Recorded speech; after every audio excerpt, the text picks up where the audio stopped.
الحمد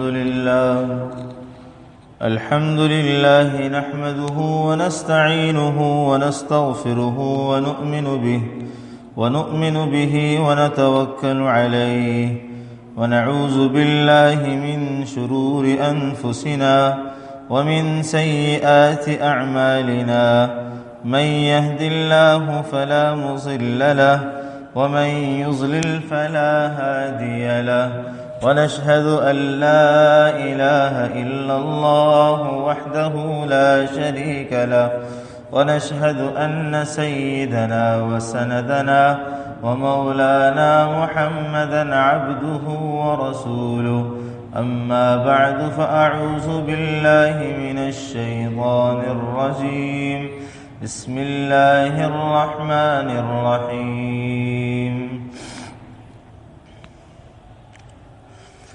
سبحان الذي أسرى بعبده ليلا من المسجد الحرام إلى المسجد الأقصى الذي باركنا حوله لنريه من آياتنا إنه هو السميع البصير وآتينا موسى الكتاب وجعلناه هدى لبني إسرائيل وقال النبي صلى الله عليه وسلم الصلاة معراج المؤمن أو كما قال عليه الصلاة والسلام آمنت بالله صدق الله مولانا العظيم وصدق رسوله النبي الكريم ونحن على ذلك من الشاهدين والشاكرين والحمد لله رب العالمين اللهم صل على سيدنا ومولانا محمد وعلى آل سيدنا ومولانا محمد وبارك وسلم اللهم صل على محمد كما تحب وترضى له اللهم صل على محمد كما هو أهله ومستحقه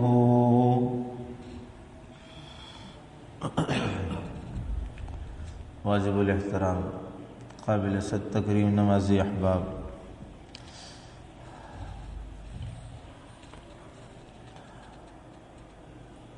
رجب کا مہینہ چل رہا ہے اور یہ برکت کا مہینہ ہے، یہ مہینہ برکت کا مہینہ ہے۔ آپ صلی اللہ علیہ وسلم نے اس میں دعا فرمائی تھی اللہم بارک لنا فی رجب و شعبان وبلغنا رمضان۔ دو دعائیں فرمائی ہیں اس دعا کے اندر۔ پہلی بات کہ اللہ ہماری زندگیوں میں برکت عطا فرما، یعنی ہمیں زندگی نصیب فرما اور رمضان کا مہینہ ہمیں عطا فرما۔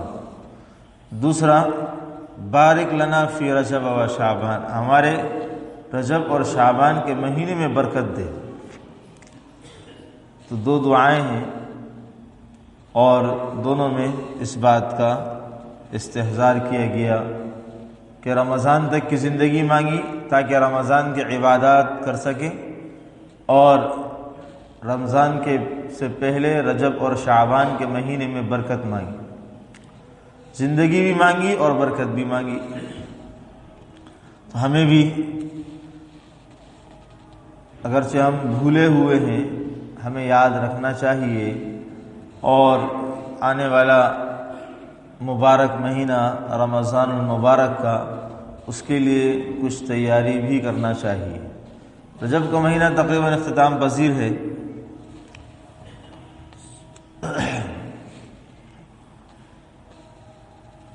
اس میں رجب کے مہینے کے اندر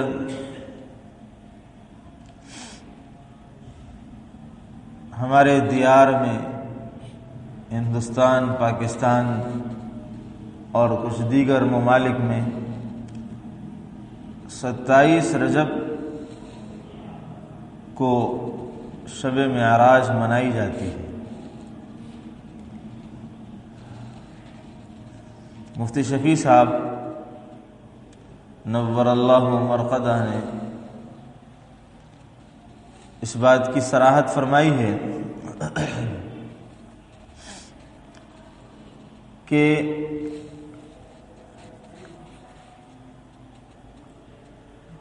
سال، مہینوں، دونوں چیزوں میں اختلاف ہے کہ کون سی رات اور کون سے مہینے میں اور کون سے سال میں یہ معراج کا واقعہ پیش آیا ہے۔ صحیح تاریخ اس کی متعین نہیں ہے۔ پہلی بات یہ ہے، مگر اتنی بات ضرور ہے کہ حضرت خدیجۃ الکبریٰ رضی اللہ تعالی عنہا کی وفات ہو چکی تھی، اور جو سفر طائف ہے، طائف کا جو سفر ہے، اور طائف کے لوگوں نے جو آپ علیہ الصلوۃ والسلام کے ساتھ سلوک کیا تھا، وہ واقعہ پیش آ چکا تھا۔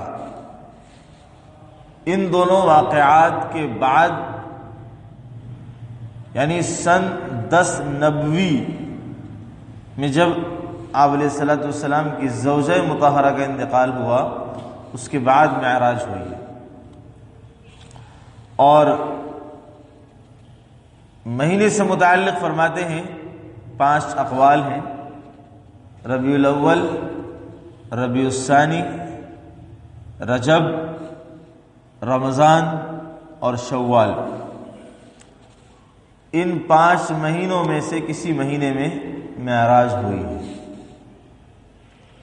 مگر ترجیحات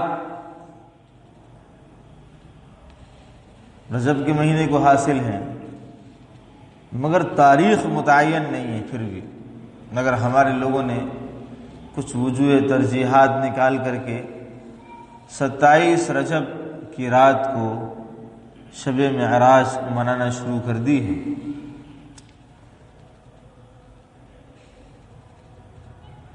تو اس کی کوئی حقیقت اس بنیاد پر نہیں ہے کہ معراج آپ علیہ الصلوۃ والسلام کو ہو چکی تھی اور ہجرت اس کے بعد آپ نے فرمائی ہے۔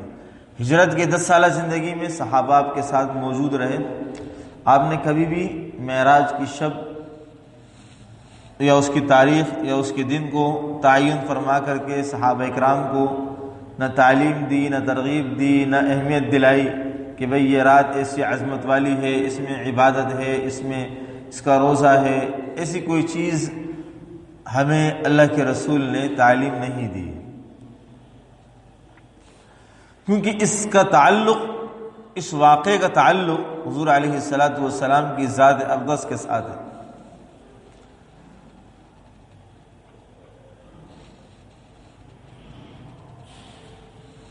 یہ تو ایک بات ہے۔ دوسری بات یہ ہے، یہ واقعہ برحق ہے اور بڑا ہی عجیب، نادر، نایاب قسم کا واقعہ ہے کہ رہتی دنیا تک کے لیے ایسا موقع دوبارہ کسی کے ساتھ ایسا واقعہ ہونا ناممکنات میں سے ہے۔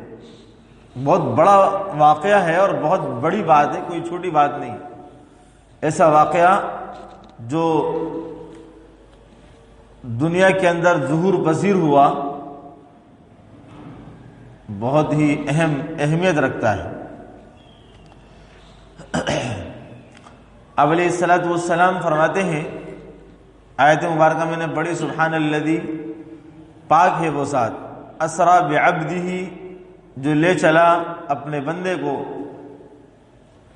لیلا من المسجد الحرام الی المسجد الاقصی، راتوں رات مسجد حرام سے مسجد اقصی، الذی بارکنا حولہ، جس کے ارد گرد ہم نے برکتیں رکھی، لنریہ من آیاتنا، تاکہ ہم اس کو کچھ نشانیاں دکھائیں۔ مقام عبدیت بہت بڑی چیز ہے۔ اللہ کے رسول علیہ الصلوۃ والسلام کو یہ بات پیش کی گئی کہ آپ رسول بن جائیں، بندے والے یا بادشاہوں والے، تو اللہ کے رسول نے فرمایا نہیں، مجھے بندوں والا رسول بننا زیادہ پسند ہے۔ اللہ کے رسول علیہ الصلوۃ والسلام کے اس ارشاد کے فرمانے کے بعد حضرت عائشہ رضی اللہ تعالی عنہا فرماتی ہیں کہ آپ علیہ الصلوۃ والسلام نے کبھی لیٹ کر ٹیک لگا کر کے کھانا پینا نہیں کیا، بندوں کی طرح بیٹھ کر کے کھاتے تھے اور بندوں کی طرح بیٹھ کر کے پیتے تھے۔ تو یہ مقام عبدیت ہے جو بہت اونچا مقام ہے، اسی لیے اللہ نے فرمایا اسرا بعبدہ، اسی لیے اللہ آپ علیہ الصلوۃ والسلام فرمایا الاسماء الحسنى، اسماء حسنہ میں اللہ کو سب سے زیادہ محبوب پسندیدہ نام جو ہے وہ عبداللہ اور عبد الرحمن ہے، کیونکہ اللہ نے فرمایا قل ادعوا اللہ او ادعوا الرحمن، مجھے پکارو اللہ کے نام سے یا رحمان کے نام سے۔ تو اسی لیے اللہ کے رسول نے فرمایا اللہ کے نزدیک سب سے زیادہ محبوب اور پسندیدہ نام جو ہے وہ عبداللہ اور عبد الرحمن ہے، اللہ کا بندہ، رحمان کا بندہ۔ اللہ کے رسول علیہ الصلوۃ والسلام نام رکھتے تھے کسی کا تو عبداللہ عبد الرحمن رکھتے تھے۔ ہمارے 4 لوگوں میں صحابہ اکرام میں 4 عبادلہ بڑے مشہور ہوئے، عبداللہ ابن زبیر، عبداللہ ابن عباس، عبداللہ ابن مسعود اور عبداللہ ابن عمر۔ یہ 4 عبداللہ ہیں، ان کو عبادلہ اربعہ کہا جاتا ہے، اور ہمارے چاروں فقہ انہی لوگوں سے، ہماری فقہ عبداللہ ابن مسعود رضی اللہ عنہ سے۔ تو یہ 4 عبادلہ ہیں جن سے اللہ نے دین کا بہت بڑا کام لیا ہے۔ تو فرمایا کہ آپ علیہ الصلوۃ والسلام فرماتے ہیں کہ میں ایک رات بیت اللہ میں ایسی حالت میں تھا کہ کچھ سویا ہوا اور کچھ جاگا ہوا۔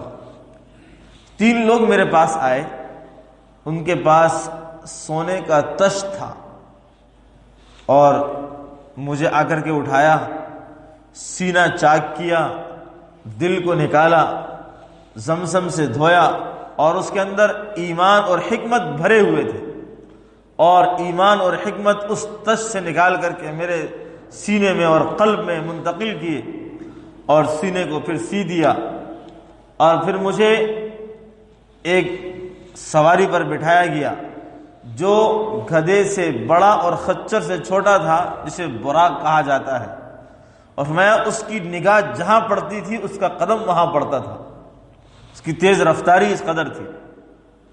اور فرماتے ہیں کہ دنیاوی اعتبار سے، اس زمانے کے اعتبار سے، مسجد حرام سے مسجد اقصی تک کا سفر 40 دن کا تھا، اور اس زمانے میں مسجد حرام سے لے کر کے مسجد نبوی تک کا سفر 8 دن کا تھا۔ تو کتنا دور مسجد اقصی ہے۔ اسی رات میں اللہ کے رسول علیہ الصلوۃ والسلام کو وہاں لے جایا گیا، اور فرمایا کہ پھر میں نے اپنے براق کو اس حلقے کے ساتھ باندھا جس حلقے کے ساتھ انبیاء اکرام علیہ الصلوۃ والسلام اپنے جانور باندھا کرتے تھے، اور پھر میں وہاں سے مسجد کے اندر گیا اور جا کر کے بیٹھ گیا۔ ایک مؤذن نے اذان دی اور پھر نماز کا وقت ہو گیا۔ اب دیکھا یہ جا رہا کہ نماز کون پڑھائے گا، تو حضرت جبریل علیہ الصلوۃ والسلام نے مجھے پکڑ کر کے آگے کر دیا، میں نے نماز پڑھائی۔ نماز پڑھانے کے بعد حضرت جبریل علیہ السلام نے پوچھا کہ یہ آپ نے کن لوگوں کو نماز پڑھائی ہے؟ فرمایا میں تو نہیں جانتا کس لوگوں کو نماز پڑھائی ہے۔ فرمایا یہ تمام انبیاء ہیں، تمام مبعوثین ہیں جنہیں اللہ نے مبعوث کیا، یہ سب وہ لوگ ہیں۔ پھر آپ علیہ الصلوۃ والسلام کو وہاں سے سواری پر سوار کرایا گیا، اور پھر وہاں سے پہلے آسمان پر لے جائے گئے۔ جب پہلے آسمان پر پہنچتے ہیں، پہنچنے کے بعد وہاں دستک دی گئی، تو حضرت جبریل علیہ الصلوۃ والسلام تو آتے جاتے تھے، تو دربان نے پوچھا کہ یہ آپ کے ساتھ کون ہے؟ فرمایا کہ میرے ساتھ محمد ہے۔ فرمایا کیا ان کو بلایا گیا ہے؟ فرمایا ہاں انہیں بلایا گیا ہے۔ فرمایا کہ پھر دروازہ کھول دیا گیا، کہا ان کا آنا بہت مبارک اور بہت ہی اچھا آنا ہے، الفاظ اسی طرح ہے جس طرح میں بیان کیا۔ فرمایا کہ ان کا آنا بہت ہی مبارک اور بہت ہی اچھا آنا ہے۔ پھر آپ اوپر گئے اور جا کر کے آگے لے جایا گیا تو حضرت آدم علیہ السلام سے ملاقات ہوئی پہلے آسمان پر۔ آپ علیہ السلام نے سلام کیا تو سلام کے جواب میں کہا مرحبا بکا من ابن و نبی، تمہیں مبارک ہو میرے بیٹے اور نبی۔ حضرت آدم نے فرمایا کہ میرے بیٹے اور نبی تمہیں آنا مبارک ہو۔ پھر وہاں سے دوسرے آسمان پر گئے، وہی سوال ہوئے دروازہ کھلوانے کے لیے جو پہلے آسمان پر ہوئے۔ دوسرے آسمان پر حضرت یحییٰ علیہ السلام اور حضرت عیسیٰ علیہ السلام سے ملاقات ہوئی۔ آپ نے سلام کیا تو سلام کے جواب میں انہوں نے کہا مرحبا بک من اخ و نبی، کہ آپ کا آنا مبارک ہو ہمارے بھائی اور نبی۔ پھر تیسرے آسمان پر گئے، وہاں پر بھی یہی سوال جواب ہوئے آسمان کے دروازے کھلوانے پر۔ وہاں پہنچ کر کے حضرت یوسف علیہ السلام سے ملاقات ہوئی۔ آپ نے سلام کیا تو جواب میں کہا مرحبا بک من اخ و نبی، آپ کا آنا مبارک ہو ہمارے بھائی اور ہمارے نبی۔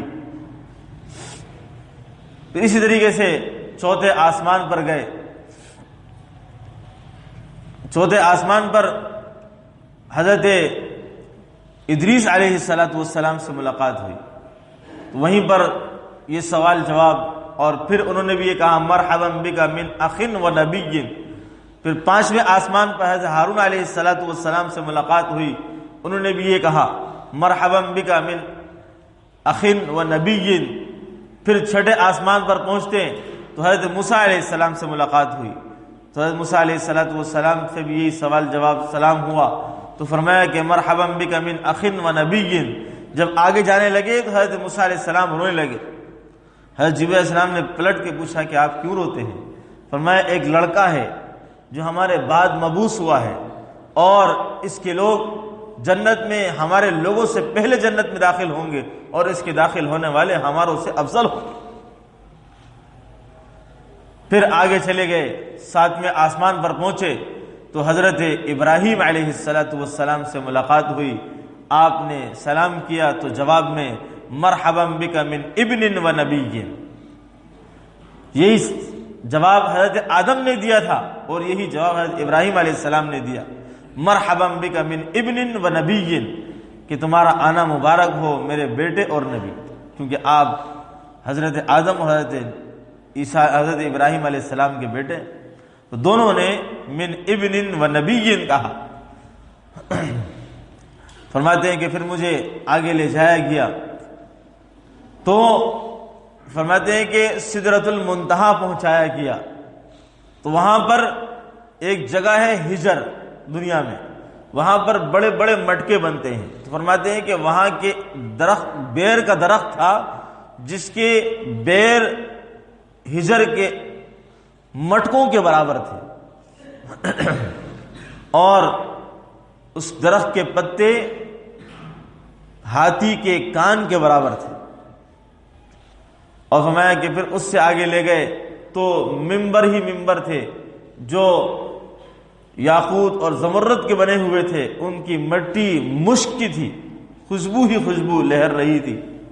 پھر اللہ تبارک و تعالیٰ نے مجھے جو کچھ دکھانا تھا اور جو کچھ القاء کرنا تھا وہ کچھ القاء کرایا گیا، وہ کچھ دکھایا گیا، مگر آپ علیہ السلام نے اللہ تبارک و تعالیٰ کا دیدار کیا اور یا نہیں کیا۔ اس میں حضرت عائشہ رضی اللہ تعالی عنہ کی راجح ترین روایت یہی ہے کہ اللہ کا دیدار دنیاوی آنکھوں سے آپ نے نہیں کیا، مگر حضرت ابن عباس رضی اللہ عنہ فرماتے ہیں کہ آپ علیہ السلام نے اللہ کا دیدار اپنی آنکھوں سے کیا۔ اس میں اختلاف ہے، بہرحال مقام رفیع مقام اعلیٰ تک آپ کو پہنچایا گیا، اور پھر وہاں سے آپ کو اللہ سے ہم کلام ہونے کا شرف ہوا۔ اللہ سے ہم کلام ہوئے تو سب سے پہلے جا کر کے سجدہ ریز ہوئے، اور کیا کہا التحیات للہ والصلوات والطیبات، تمام قولی، جسمانی اور فعلی عبادتیں اللہ کے لیے. تو جواب ملا السلام علیک ایھا النبی ورحمۃ اللہ وبرکاتہ. جواب میں یہ ملا. تو سوچنے کی بات یہ ہے کہ آپ علیہ الصلوۃ والسلام نے یہ عمل پیش کیا اور اس عمل کو اللہ تبارک و تعالیٰ نے رہتی دنیا تک کے لیے قائم کر دیا. پھر آپ کو 5 نمازوں کا تحفہ دیا گیا. سورہ بقرہ کی آخری آیت دی گئی. یہ سب معراج میں دی گئی. آمن الرسول بما انزل الیہ یہاں سے لے کر کے کافرین تک آخری الفاظ تک سورہ بقرہ کی آخری آیات اللہ تبارک و تعالیٰ نے آپ کو وہاں دی. اور پھر جب آپ 50 نمازیں لے کر کے اترے تو حضرت موسیٰ علیہ السلام سے ملاقات ہوئی تھی. فرمایا کہ لوگ فرض نمازوں میں اہتمام نہیں کر سکتے، اللہ سے تخفیف کرائے. تو بار بار جاتے تھے، تخفیف کراتے تھے، 5 نمازیں رہ گئیں. تو حضرت موسیٰ علیہ السلام نے پھر فرمایا جائیے اور کم کرائیے، لوگ اس کو انجام نہیں دے سکتے. فرمایا کہ اب مجھے اللہ سے حیا آتی ہے، میں راضی ہوں اور میں نے قبول کر لیا. حضرت موسیٰ علیہ السلام خاموش ہوئے. اللہ کے رسول علیہ السلام وہیں موجود تھے کہ اللہ کی آواز آئی. فرمایا کہ ہم نے تمہارے لیے نمازیں 5 کر دی مگر ثواب 50 نمازوں کا رکھا. ایک نماز پڑھنے پر 50 نمازوں 10 نماز کا ثواب. اپنے قول پر ہم برقرار ہیں. لا یبدل القول لدی. فرمایا کہ ہماری طرف سے قول تبدیل نہیں ہوا، حکم تبدیل ہوتا رہا. نماز 1 پڑھیں گے 10 اور 5 پڑھیں گے تو 50 نمازوں کا ثواب ملتا رہے گا. اللہ تبارک و تعالیٰ نے یہ معراج کرائی. اس کے بعد فرمایا کہ اللہ کے رسول نے دنیا میں مسلمانوں کے لیے الصلاۃ معراج المؤمن، کہ نماز مومن کی معراج ہے. نماز مومن کی معراج ہے. کیسے مومن کی معراج ہے؟ اللہ سے ہم کلام ہوئے اللہ کے رسول. تو جب ہم کلامی چاہتے ہو نماز میں تو کلام کی تلاوت کرو اللہ کی. یہ تم اللہ سے ہم کلام ہو گئے. اور اللہ سے سلام کا جواب چاہتے ہو تو فرمایا آپ جو ہے التحیات للہ والصلوات والطیبات پڑھو، اللہ تبارک و تعالیٰ اس کا جواب دیں گے تمہیں، جس طرح آپ نے نبی کو جواب دیا. تمہاری نماز ہے. اور جسے سورہ فاتحہ میں فرمایا کہ جب انسان پڑھتا الحمدللہ رب العالمین تو اللہ فرماتے ہیں میرے بندے نے میری تعریف کی. الرحمن الرحیم پڑھتا ہے تو اللہ فرماتے ہیں میرے بندے نے میری صفات بیان کی. تو ہر لفظ پر اللہ کی طرف سے جواب واقع ہو رہا ہوتا ہے مگر ہم نہیں سمجھ پاتے. جب انسان فرمایا کہ اس لیے الصلاۃ معراج المؤمن، یہ نماز مومن کی معراج ہے. اللہ نے اپنے حبیب کو حقیقی معراج عطا فرمائی اور اس کے ذریعے سے مسلمانوں کو نماز دی تو نماز کے ذریعے سے مسلمان کو معراج عطا فرمائی. تو یعنی کہ اللہ کے رسول ہمیں وہاں پر بھی نہیں بھولے، ہمیں وہاں پر بھی نہیں بھولے. تو آپ نے نماز کا جو تحفہ لیا تو اس کے ساتھ ساتھ یہ فرمایا کہ الصلاۃ معراج المؤمن، نماز مومن کی معراج ہے. نماز مومن کی معراج ہے. تو اب ہم معراج کو شب معراج کے نام سے موسوم کر کے بہت کچھ کر لیتے ہیں. معراج کو شب معراج کے ساتھ موسوم کر کے اپنی چاہت کے مطابق بہت کچھ کر لیتے ہیں مگر جو معراج سے اللہ کے رسول نے لا کر کے ہمیں اسباق دیے، تعلیمات فراہم کی، ان کو لینے کے لیے تیار نہیں. ہم نے دین نام و نمود کا اور غیر مذہب کی طرح چند وقت، چند دن، چند اوقات عبادت میں لگنے کو سمجھ لیا، جبکہ معراج کے ذریعے سے مسلمانوں پر دن رات میں 5 نمازیں دی گئی. ہم کتنی نمازیں پڑھتے ہیں؟ یہ ہماری جو کمزوریاں ہیں اور ہمارا اپنا ایک زاویہ نظر جو ہے اس کو تبدیل کرنے کی ضرورت ہے کہ ہم ہندوؤں کی طرح تہوار پوجا کرنے والے نہیں ہیں. ہماری 24 گھنٹے کی زندگی اور دن کے نمازوں کے 5 اوقات اللہ کی عبادت کے ہیں. مسلمان تو اللہ کی عبادتوں کا پابند ہے اور دین محمدی کا پابند ہے اور اس کا ہر عمل عبادت ہے، ہر عمل عبادت ہے۔ اگر سنت کے مطابق ہوتا چلا جائے تو ساری چیزیں عبادت ہیں، مگر ہم نے بھی ہندوؤں کی طرح چند چیزوں کو رسم بنا کر کے اس کو ادا کرنے کو عبادت سمجھ لیا ہے۔ چند دن مختص کر کے، چند چیزوں کو مختص کر کے، چند راتوں کو مختص کر کے، چند دنوں کو روزہ رکھ کر کے ہم نے یہ سمجھ لیا کہ یہ عبادت کے دن۔ یہ ہماری کج فہمی، غلط سوچ، اپنے دین اسلام کو اپنے نظر سے، اپنے نقطہ نظر سے اور غیروں کے مذہب کے طریقوں پر ہم نے اس دین کو سمجھا اور اس کے طریقے کے مطابق ہم نے اپنے دین کو ڈھال کر کے اس کے مطابق دین پر عمل کرنے لگے تو میرے بھائی دین کو بگاڑ کر کے کوئی آدمی کامیاب نہیں ہو سکتا۔ یہ ایک رات جاگ لینا اور یہ ایک رات روزہ رکھ لینا جس کی کوئی حقیقت نہ ہو، اس بنیاد پر اس سے کیا ثواب حاصل ہو جائے گا؟ تو عزیز دوستو، اگر معراج لینی ہے تو اللہ کے رسول علیہ الصلوۃ والسلام نے معراج سے مسلمان کو نماز دی ہے، تو نماز لے لو۔ اصل مقصد تو یہ ہے نا، اللہ سے ہم کلامی ہوئی ہے اور وہاں سے لے کر کے کیا آئے ہیں اور امت کو دیا کیا ہے۔ صحابہ کو جب نماز مل گئی تو کہنے لگے ہمیں اللہ سے بات کرنے کا، لینے کا ذریعہ، موقع اللہ نے فراہم کر دیا۔ ہمیں نمازوں سے کیا ملتا؟ ہمیں نمازوں کے لیے وقت نہیں ملتا، ہمارے کاروبار سے، ہمیں روزگار سے اور ہمیں اپنی مصروفیات سے نمازوں کے لیے اوقات نہیں ملتے۔ میں مصروف ہوں کارخانے میں، اپنی دکان میں، اپنے کاروبار میں، ملاقات میں، میٹنگوں میں اور فیکٹریوں میں، ملوں میں ہم مصروف ہیں۔ ہر طبقہ اپنی مصروفیات میں مصروف ہے، اس کو اللہ کے لیے ٹائم نہیں، اور اس بیچارے کے لیے شب معراج کے لیے ٹائم ہے، نماز کے لیے 5 وقت کے لیے ٹائم نہیں، شب معراج منانے کے لیے اس کے بعد ٹائم ہے۔